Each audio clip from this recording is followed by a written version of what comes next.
কথাটো হ'ল কোন শিল্পী নহয় এইবিলাক কথা দেৱজিৎ ভূঞাই ক'বলৈ দেৱজিৎ ভূঞাৰ কোনো ৰাইট নাই একচুৱেলি। আৰু এটা কথা, আৰ্টিষ্টে বেপাৰ কৰিছে বুলি দেৱজিৎ ভূঞাই ক'ব ৰাইট নাই, বিকজ দেৱজিৎ ভূঞাও বেপাৰেই কৰি আছে। বিহু কমিটিয়ে স্পনচৰশ্বিপ লৈ বিহু পাতে, তোমাৰ প্ৰগ্ৰেম তেনে তুমি তোমাৰ ষ্টক শ্ব'ত বাণিজ্যিক বিৰতি কৰি লৈ আছা, সেইটোতো স্পনচৰশ্বিপেই হ'ল ন। তুমি গোটেই টক শ্ব'টো এটাও বাণিজ্যিক বিৰতি নোলোৱাকৈ কৰা। যদি বাণিজ্যিক বিৰতি কিয় লৈছা, যাতে চেনেলটোৰ পইচা আহে আৰু তাৰপৰা তুমি দৰমহা পাবা। দৰমহাটো তোমাক চেনেলটোৱে পইচা পালে দিব, ঠিক তেনেকুৱা আৰ্টিষ্টখিনিও বিহু কমিটিয়ে পইচা পালে আৰ্টিষ্টখিনিয়ে পইচা পাব, কথা কিমানেই। আৰু মানুহক ষ্টুডিঅ'ত মাতি ইমান বেয়াকৈ ক'ব নাপায়, আৰু এগৰাকী লেডিক বিশেষকৈ।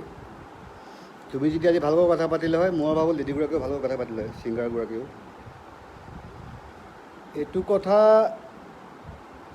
এনেকুৱা টক শ্ব' বা এনেকুৱা কথা আজি 4-5 বছৰ আগত হ'লেতো কথাই বেলেগ হ'ল হয়।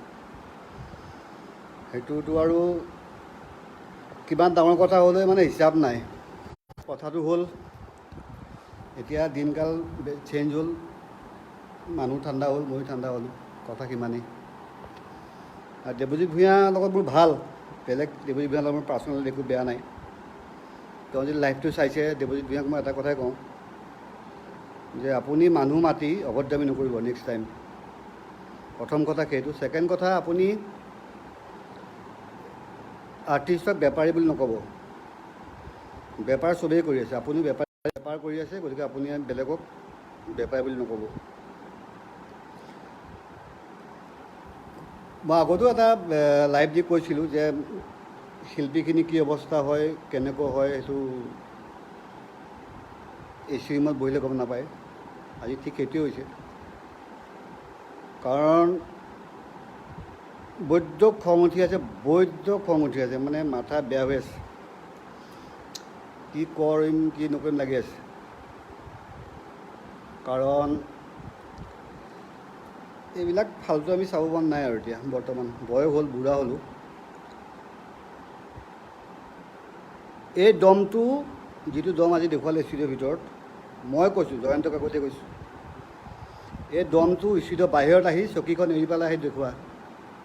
মই চেলেঞ্জ কৰিছোঁ, মোক য'তেই মাতা মই তাতেই যাম। এই দমটো ষ্টুডিঅ'ৰ বাহিৰত আহি সেই চকীখন এৰি পেলাই দেখুওৱা, তেতিয়া গম পাম। আৰ্টিষ্টক এনেকৈ ইনচাল্ট কৰিব নাপায়।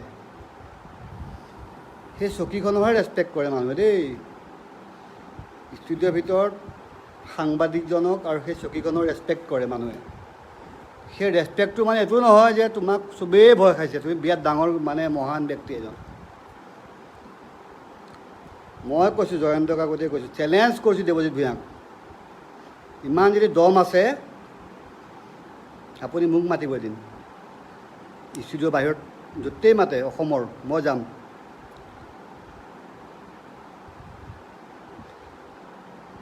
এইবিলাক ফাল্টু আমি এইবিলাক কৰিব নাপায়, ইমান তলত যাব নাপায় মানুহ।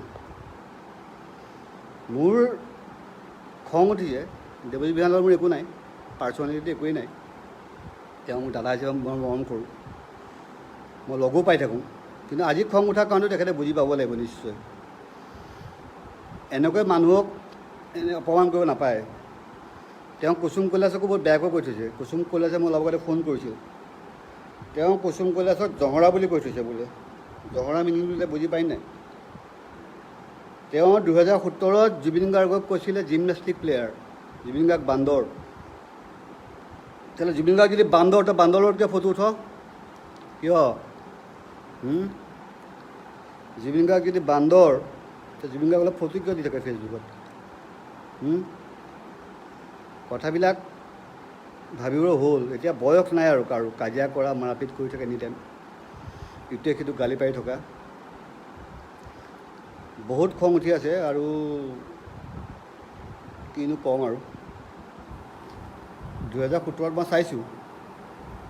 2017 মোৰ তাৰ স্ক্ৰীণশ্বট আছে, মই দি দিম এতিয়া অলপ পিছত ফেচবুকত। একে সময়তে বিহু সময়তে তেওঁ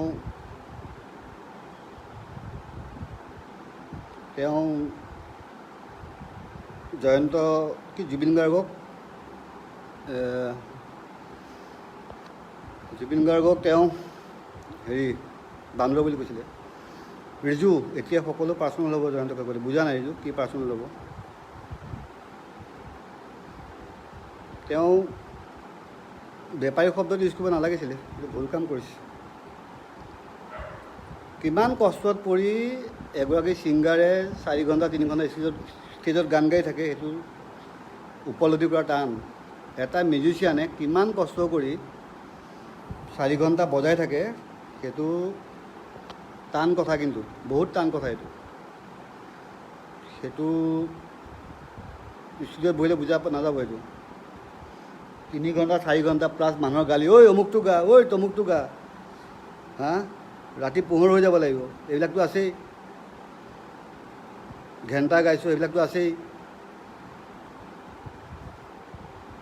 তাৰপিছত সেই আৰ্টিষ্টগৰাকীক তোমাক শিল্পী বুলি নাভাবোঁ, তুমি শিল্পী নহয়। তুমিনো কোনচা তীৰ মাৰিছা অসমত? তুমি কোনচা তীৰ মাৰিছা? মই আজি এটা কথা খোলাখুলি কওঁ, মই ক'ব নাপায়, এতিয়া নালাগে ক'লোঁ, হ'লেও কৈছোঁ। প্ৰিয়ংকা ভৰালীয়ে 2014 যেতিয়া বানপানী হৈছিল অসমত, এটা গড় পুহিছিল, এটা জুবিন গাৰ্গ, এটা প্ৰিয়ংকা ভৰালীয়ে। গড়টোৰ নামত নাই কমেও 2.5 লাখ টকা খৰচ কৰিছে। তুমি অসমৰ কাৰণে কি কৰিছা? এটা কথা মোক কোৱাচোন, এটা শব্দ কোৱা মোক। তুমি অসমৰ কাৰণে কি কৰিছা? তোমাৰ অৱদান কি? তুমি 1 টকা কাৰোবাক দি পাইছা? তোমাৰ অৱদান কি? শিল্পীখিনিয়ে গোটেই বছৰটো গান গাই তাৰ পৰা 2 টকা পায়, সেইখিনি আকৌ বেলেগক হেল্পো কৰে। আমাৰ মাজৰ এজন শিল্পী যেতিয়া বেমাৰ হয়, ময়ে ইনফেক্ট চবকে ফোন কৰোঁ, ঐ টকা 2000 দে, টকা 1000 দে। মোৰ যিকেইটা বাই ভনী বুলি মাতোঁ, গীতালি, নীল, কুচুম, দীক্ষু, চবকে আৰু যাক মই ক'ব পাৰোঁ, সিহঁতে বেচেৰা তাৰ পৰা আকৌ 1000 টকা 2000 টকা দিয়ে। মাইনাদাই কৈছে অমুকৰ প্ৰব্লেম হৈছে, অমুকৰ প্ৰব্লেম হৈছে, সিহঁতে তাৰ পৰা আকৌ পইচা দিয়ে। গতিকে সেই শিল্পীখিনিয়ে কষ্ট কৰিছে, সেইখিনি বেপাৰ কৰা নাই নহয়, কষ্টহে কৰিছে, ঘৰখন চলাবলৈ কষ্ট কৰিছে। সেইটো আকৌ বেপাৰ কেনেকৈ হ'ল? যিখিনি চালোঁ, দেৱজিৎ ভূঞা, আপোনাৰ কাৰণৰ লগত মই একমত নহয়। আপুনি বহুত ডাঙৰ জাৰ্নেলিষ্ট হ'ব পাৰে, কিন্তু আপুনি আজি বিৰাট বেয়া কাম কৰিছে। আপুনি এইটো ভুল 2017তো কৈছে। জুবিন গাৰ্গক জিমনাষ্টিক প্লেয়াৰ বুলি কৈছে, জুবিন গাৰ্গ বান্দৰ বুলি কৈছে, কুচুম কৈলাশে জহৰা বুলি কৈছে, বাকী আৰ্টিষ্টক চাকিৰা বুলি কৈছে। এইবিলাক কি তাৰমানে? এইবিলাক কিহৰ শব্দ? কিহৰ কাৰণে কৈ আছে আপুনি? কি তাৰমানে? আপুনি কোন হয়? আপুনি কি কৰিছে অসমৰ কাৰণে? এটা শব্দত কথা কওকচোন। আপুনি অসমৰ কাৰণে কি কৰিছে? মই এটা শব্দত আপুনি কওক, কি কৰিছে আপুনি অসমৰ কাৰণে? এইবিলাক কথা নক'ব, নাপায়। আপোনালোক এতিয়া ডাঙৰ ছিনিয়ৰ জাৰ্নেলিষ্ট, ৰেচপেক্ট কৰে চবে, ময়ো আপোনাক ৰেচপেক্ট কৰোঁ। আপোনাক কিবা এটা হ'লে ভিডিঅ' মই পঠিয়াই দিওঁ, আপুনি মোক খোজে জনে ভিডিঅ' এটা দিয়ে, মই দিওঁ। কিন্তু সেইটো মিনছ এইটো নহয় যে আপুনি যি কৰিব তাকে চব শুদ্ধ আমি শুনি থাকিম। মোৰ বহুত খং উঠিছে যিটো কৈছোঁ।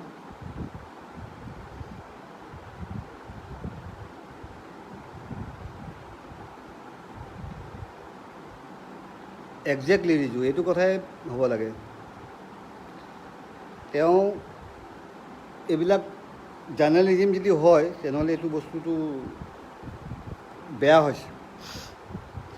আৰু তেওঁ কৈছে অতিথি মাতি আনিছে, অতিথি মাতি আনি তুমি যিটো ৰেঞ্জত টক শ্ব'টো ষ্টাৰ্ট কৰিছা, সেই ৰেঞ্জটোৱে বেয়া হৈছে।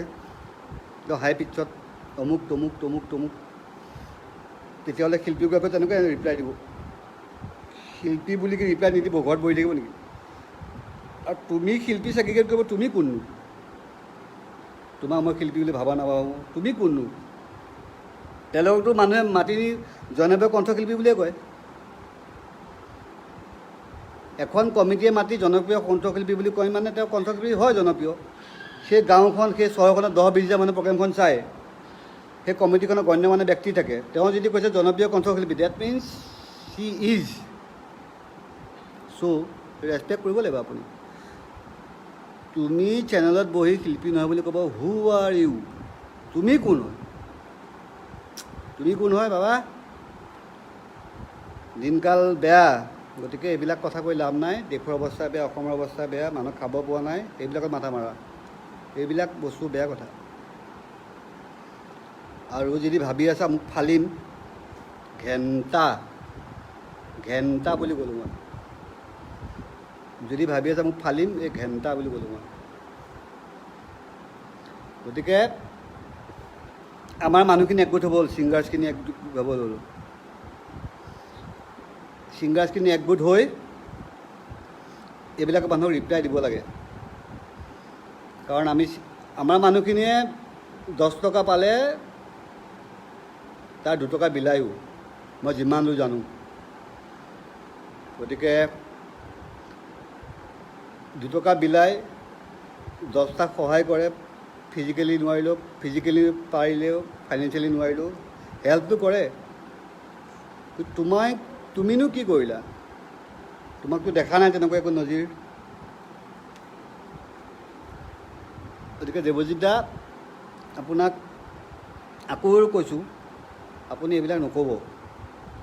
কাৰণ আপোনাক মানুহে ভাল পায়, আপোনাক মানুহে ৰেচপেক্ট কৰে। ময়ো আপোনাক বেয়া নাপাওঁ, ভালেই পাওঁ, কিন্তু আজি খঙত কৈছোঁ। দেৱজিৎ বৰা, য়েছ দেৱজিৎ, তই পাৰিবি, তই একগোট কৰ মানুহখিনি। একগোট হ'বৰ হ'ল, সিহঁতক এনেকৈ এৰি দিব নাপায়। আৰু দেৱজিৎ ভূঞাই কৈছে বিহু কমিটিয়ে স্পনচৰশ্বিপ লয়, কিবা লয়। তুমি দেখোন আজি শ্ব'টোতে 10টামান বাণিজ্যিক বিৰতি ল'লা। এইটো কিনো বাণিজ্যিক বিৰতি মানে কি? তাৰমানে স্পনচৰশ্বিপ, তুমি তাৰ পৰা দৰমহা পাইছা, সেইটো বেপাৰ। তেতিয়াহ'লে আৰ্টিষ্টে পইচা লোৱাটো কেনেকৈ বেপাৰ হ'ল? চিঞৰিৰ কথা ক'লে চব কথা ৰাইট নহয়তো।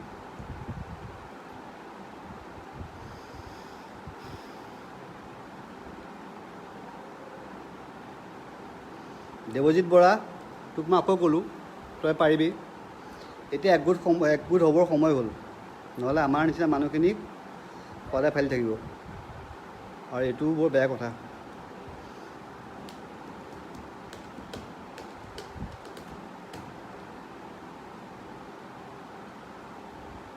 আৰু ৰিজু, মই তোমাক কৈছোঁ, আমাৰ ফালৰ পৰা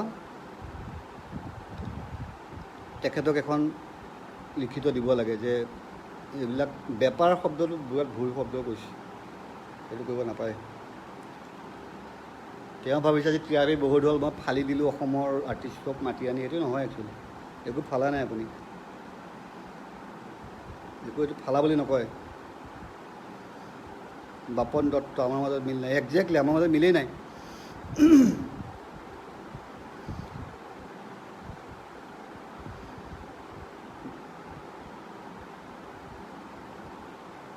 বা আপোনাৰ নিচিনা নিৰ্ভীক আৰু দুজনমান লাগে, তেনেকুৱা কথা নাই। এইটো মই নিৰ্ভীক চিৰ্ভীকৰ কথা নাই। মই যিটো সঁচা কথা তাত সেইটো কথা কমেই।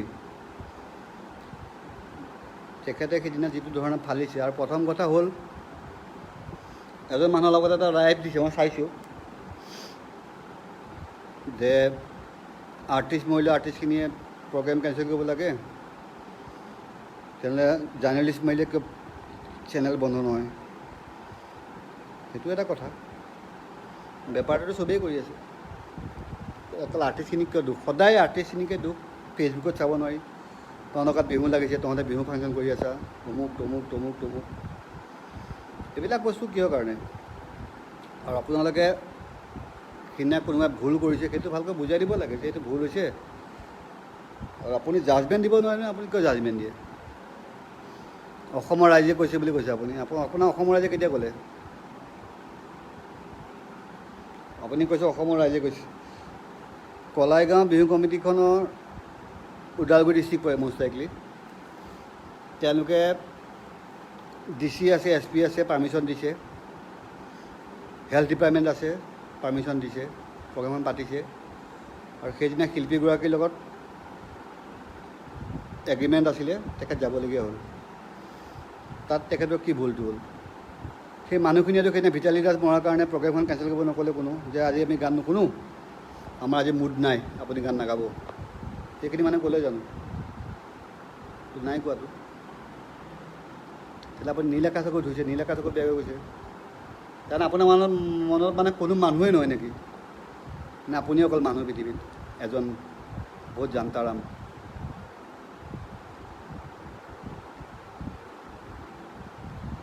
তাৰমানে এনেকুৱা হৈছে এতিয়া মানে আপুনি চব জানে, বাকী কোনো একো নাজানে। আপুনি মোৰ লাইফটোতে চাব কিমান মানুহে আপোনাৰ বিষয়ে লিখিছে। তাৰমানে কি, এই মানুহখিনি মূৰ্খ নেকি চব? এইখিনি মানুহ মূৰ্খ নহয়।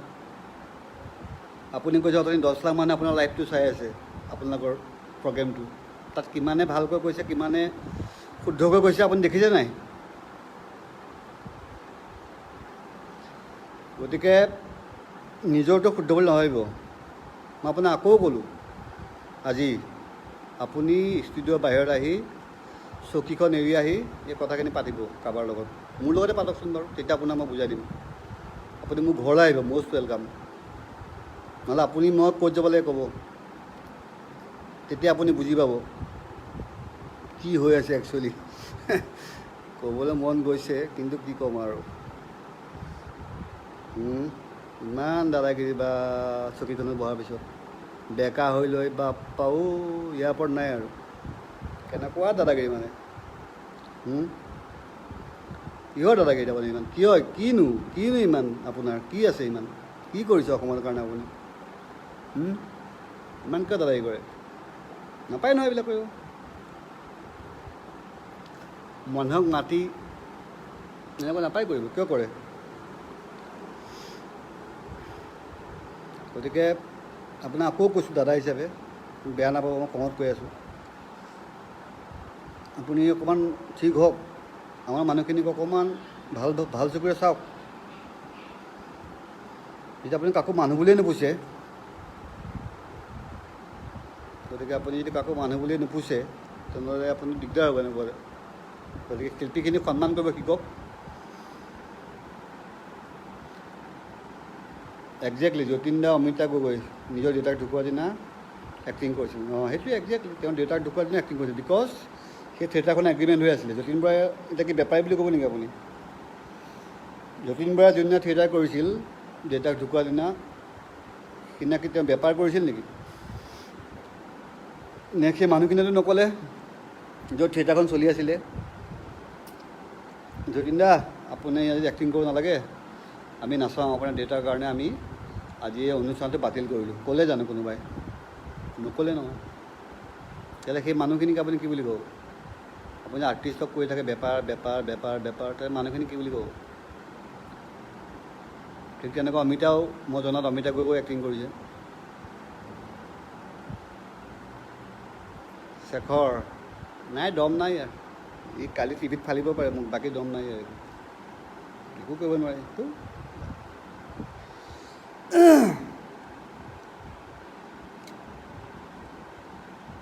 তামাম খং উঠি আছে আৰু। Anyways, bye bye, good night.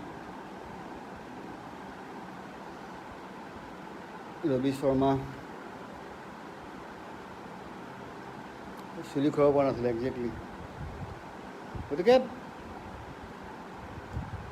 বস্তুবিলাক ভাবি চাব লাগে। আমাৰ মানুহখিনিক সদায় হাৰ্ট কৰিব নাপায়। মই সিদিনাও কৈছিলোঁ এটা লাইভত, এইটো মেণ্টেল টৰ্চাৰ হৈছে একচুৱেলি, বেলেগ একো নাই। মই মেণ্টেল টৰ্চাৰ কৰি মানুহখিনিক আপোনালোকে উচতাই আছে। আজি মই এইটো কথা বাদ নামাতিলোঁ হয়, কাৰণ মই মিউজিক কৰা বহুত দিন হ'ল। কিন্তু মই এসময়ত মিউজিক কৰিছিলোঁ, তেতিয়া মই বেপাৰ কৰা নাছিলোঁ। কিন্তু এসময়ত মিউজিক কৰি মই বেপাৰ কৰা নাছিলোঁ, গতিকে মোৰ গাত লাগিছে আজি। গতিকে সেইকাৰণে মই কথাটো ক'লোঁ, আপুনি অকণমান ঠিক হওক, সময় হৈছে আৰু দেৱজিৎ দা, আপুনি অকণমান ঠিক হওক। আপুনি বহুত বেয়াকৈ কয় মানুহক, আৰ্টিষ্টবিলাকৰ বিষয়ে মাতি নি। মই বহুত দেখিছোঁ আপোনাৰ শ্ব', বহুত বেয়া কয়। ইমান বেয়াকৈ কিয় কয় আপুনি? ইমান বেয়াকৈ ক'ব লাগে নাই নহয় একো। তেনেকৈ বেয়া কয় আপুনি বাহিৰত ক'ব আকৌ মানুহখিনিক পাৰে যদি। মই যেনেকৈ লাইভত কৈ আছোঁ, সেই সৎসাৰটো লাগিব ন। আপুনি ষ্টুডিঅ'ত মাতি, চকীখনত বহি মানুহখিনি মাতি ইমান বেয়াকৈ কিয় কয়? নাপায় নহয় ক'বলৈ তেনেকৈ। গতিকে আপুনি আজি যিটো প্ৰগ্ৰেম কৰিছিল তাৰ প্ৰগ্ৰেমটোৰ আপুনি ভিউৱাৰ্ছৰ আপুনি হেৰিটো চাই ল'ব, লাইভত কোনে কি লিখিছে, তেতিয়া আপুনি গম পাব আপুনি কিমান শুদ্ধ, আপুনি কিমান ভুল। আপুনি কৈ আছে 10 লাখ মানুহে চাই আছে, সেই 10 লাখ মানুহে কি লিখিছে সেইখিনি চাই ল'ব এবাৰ। এনিৱেইজ আমাৰ মানুহখিনি একগোট হ'লে এনেকুৱা পৰিস্থিতি উদ্ভৱ নহয় আৰু। গতিকে মানুহখিনি একগোট হ'ব হ'ল। মই কোৱা নাই যে এগেইনষ্টত যাব লাগে, কিন্তু এটা ইউনিটি থাকিব লাগে। সেই ইউনিটি থাকিলে আজি এনেকুৱা কোনো সাহস নকৰিলে হয় ইমান বেয়াকৈ ক'বলৈ বা এনেকৈ ক'বলৈ। গতিকে মানুহখিনি একগোট হ'ব লাগে। That's it. Good night, thank you all.